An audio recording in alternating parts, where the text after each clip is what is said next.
तुमच्या आमच्या गोष्टीमध्ये ही गोष्ट आहे अभ्यासाची. दोन मित्र असतात, ते मित्र खूप खोडकर असतात. त्यांना फक्त मजा मारायची असते, मस्ती करायची असते, इकडं भटकायचं तिकडं भटकायचं एवढंच ते करतात.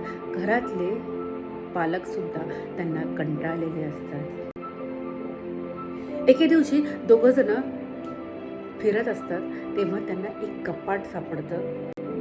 ते दोघं खुश होतात की कपाट सापडले, आता कपाटात विकून आपण पैसे घेऊ आणि हॉटेलमध्ये जाऊ, मजा मारू, हे खाऊ ते खाऊ, असं दोघं ठरवतात. पण एक मित्र म्हणतो की ठीक आहे, कपाट मिळालं, पण कपाटामध्ये बघू काय आहे.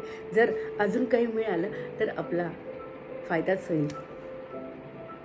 कपाट उघडल्यावर त्यात छोट्या छोट्या गोष्टीची पुस्तकं, मोठी पुस्तकं, कादंबऱ्या, असे खूप पुस्तकं त्या कपाटात त्यांना भेटतात. दोघेही छोटी छोटी गोष्टीची पुस्तक काढतात आणि वाचायला लागतात. एक पुस्तक वाचून घेतात, दुसरं पुस्तक वाचतात, तिसरं पुस्तक वाचतात आणि हा म्हणता म्हणता काही दिवसातच कपाटातली सगळी पुस्तकं त्यांनी वाचून काढलेली असतात.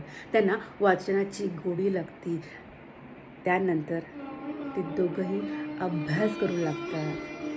वाचनाची गोडी लागल्यामुळे ते दोघंही अभ्यासात खूप हुशार होतात, पास होतात, मोठे होतात आणि दोघेही सफल होतात.